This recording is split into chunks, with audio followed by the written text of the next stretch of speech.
Here is how I freelanced my way to $10,000. And it wasn't an easy road because first I started off asking for less than what I was worth.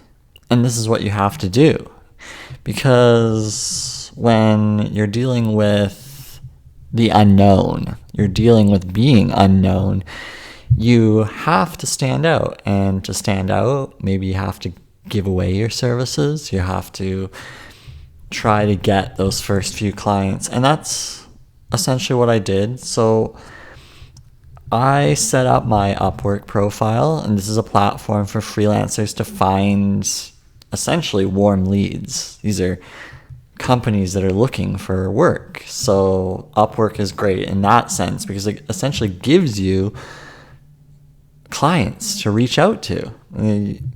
And you have the opportunity to make money through Upwork. Now, it's not easy because you're dealing with overseas workers that are undercutting the competition with their low rates. And then you're dealing with highly qualified people who are charging hundreds and hundreds per hour, who deserve what they're getting paid for. And they have the resume to back it up. Now, to stand out, you might have to offer less than essentially what you're worth. So I remember I was doing a marketing plan for a student. The student didn't want to do the marketing plan for their class, so they were on Upwork looking to have somebody do the marketing plan for them. And I did the marketing plan. I think I made like $60 for 3 hours of work. I mean, it was much less than I've ever made doing anything, but that's okay. It was experience, and I got a 5-star review. Reviews are everything. Tells people how good you are. So that helped. And then I did a website design for someone else. I think it was $2,000, and it was like 3 months of work and a lot of back and forth, and a lot of other projects kind of seeped in. They kind of, it's like scope creep where you have more and more projects getting added on, but I literally made 2,000 fixed amount, and I kept adding more and more projects on. Big mistake. You're supposed to outline what it is you're doing, and this is the amount you're charging. That's typically what you should be doing. But I didn't know any better, and I'm also really helpful and really nice, and I just want to give away everything. So I ended up doing a bunch of email marketing campaigns and whatnot on top of this new website design. That's okay. I made $2,000, and it was a good partnership. Now, all of these little projects added up to, I think it was about 3 months after signing on to Upwork, I landed this client. And they were taking a chance on me because they were actually looking for someone with significant experience working with global brands. And I had no experience working for the Nikes of the world. And they wanted somebody to have this kind of experience. I didn't. But I still reached out and said, here's my proposal. Happy to help you out. Here's my marketing experience. And they said, sure, yeah, let's have a conversation and see if this might work. And the initial conversation was, I'm not sure if you have the experience. And I think I reached out and said, well, hey, let's give it a try. Let's see what happens for the first few and see if it works. And it ended up working out quite well. I got the job, and I got a few of the projects, and I was doing these presentations for this agency and putting this all together, and I was making like $250 an hour. I mean, based on the kind of work that I was putting out. It was like, it equated to about $250 per hour. And it was interesting. At first, it took me 8 hours to do one project. So that would have been like maybe $40 or $50 an hour. Eventually, I got it. So it was so streamlined that I was able to just pump out material after material. And this company kept sending me projects to do. So it was a nice little income stream. And then before you know it, I had made over 10,000 just with this one client. Yeah, they were just giving me projects like it wasn't a problem at all. And I'm thinking, man, I should be charging more.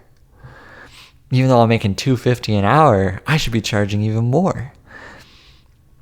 And the reality is, when you're dealing with major clients, like the Nikes of the world, you can charge a lot of money. And that's the thing about getting to your first $10,000 is looking at those top end expert level clients, right? The ones that you think you can't do, those are the ones you probably should be going after.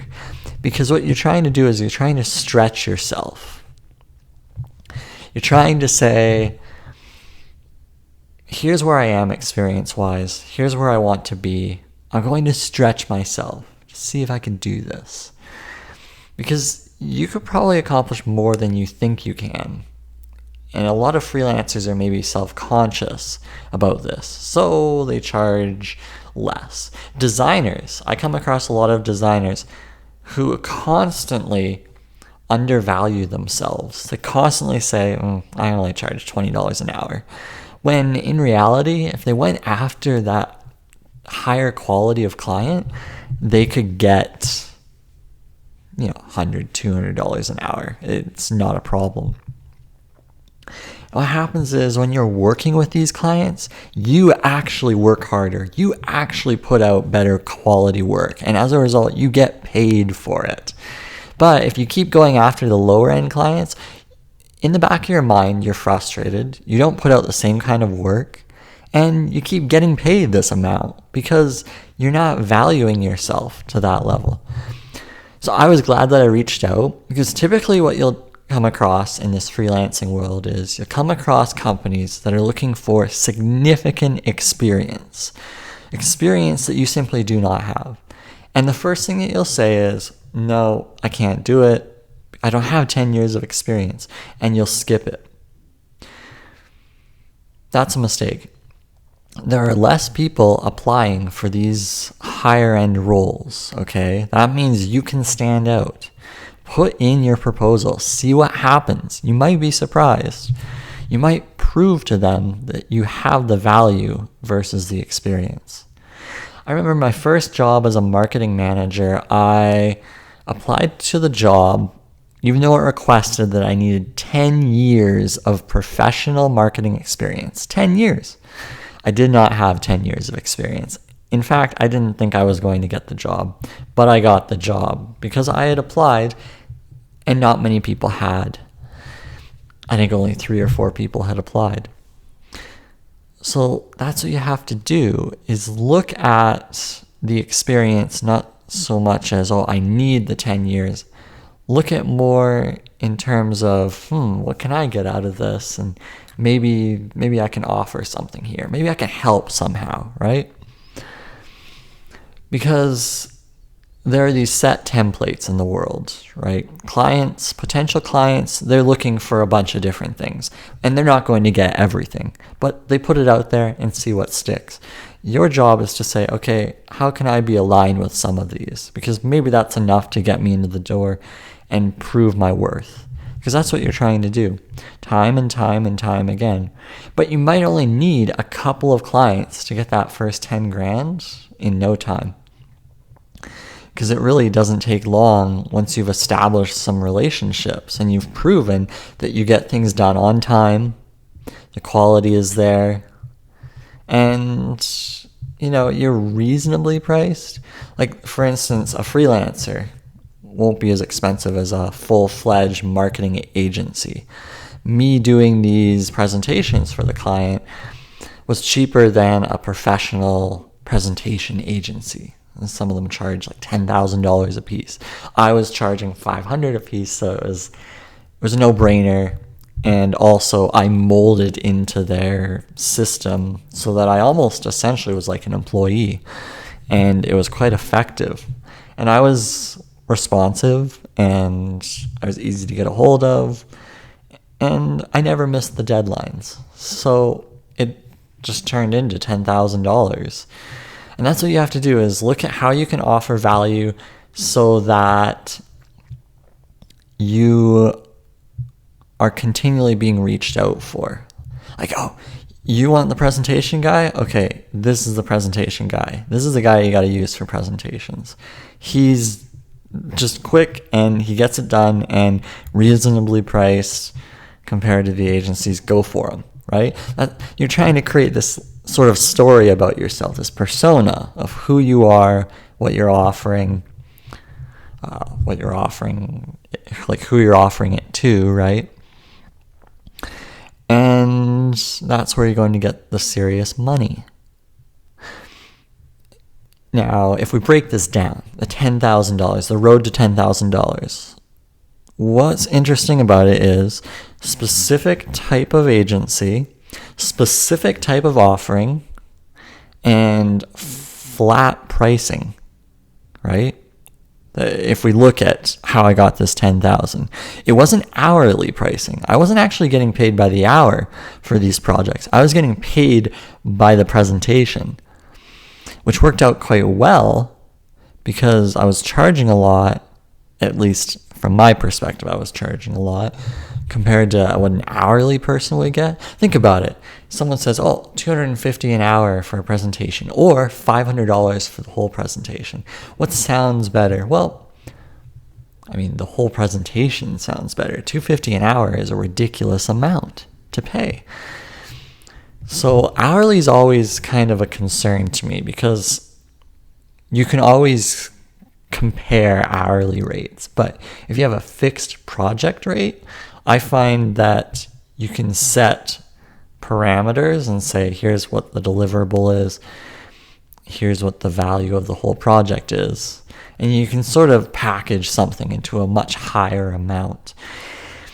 And you don't have to worry about tracking your time, because I always not big on the tracking time. But anyway, that's what worked for me, is these fixed project fees, because that's what I was able to get a lot of money for. You just have to be careful, though, is that you're not adding a bunch of deliverables, because then it just adds more and more time. And then a streamlined process. I was delivering projects based on a template that I had created. So it was very similar work. It became very repetitive to the point where I could outsource it to anyone. A child could almost do it. And that's what you want to get to, right?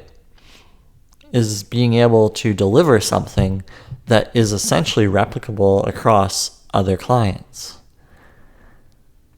You see, I was working for an ad agency, but I could work for many ad agencies doing the exact same thing, helping to get the exact same top tier clients. I could do that across the board for any ad agency all over the world.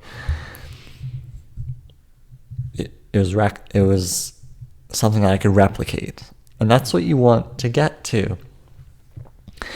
Because if you're always learning how to do something, that takes time, and that's going to cut into how much money you're making.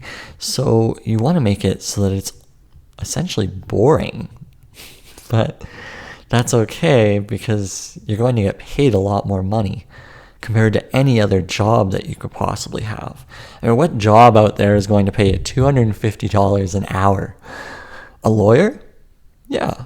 A doctor? Sure. But a freelancer making that kind of money? It's unheard of. But it's possible. But you have to really establish what you're worth. And I struggle with this confidence in my ability to say, hey, this is what I'm worth, and here's why.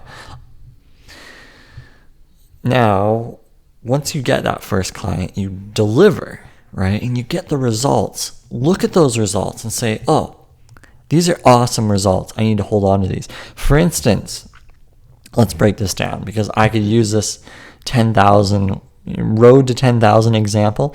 I can break this down and say, look at the results that I actually put forth to make this 10,000.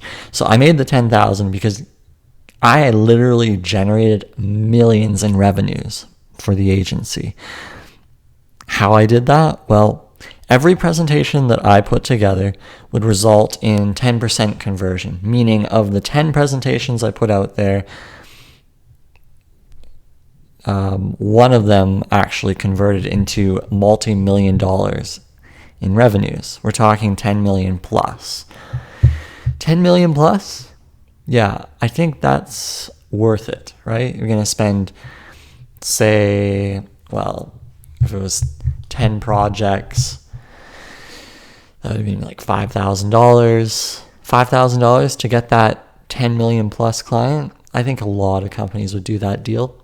They would do that deal. So you have to look at these conversions, right? You have to get really specific in terms of the numbers, the results. I can't tell you how many people I've come across who are like, well, I've done this thing for this client, and this is why you should pay me. No. I produced this result for this client, and this is why you should be paying me XYZ dollars. And I remember going into conversations with other people, and I said, well, I helped this client get like 10 million plus.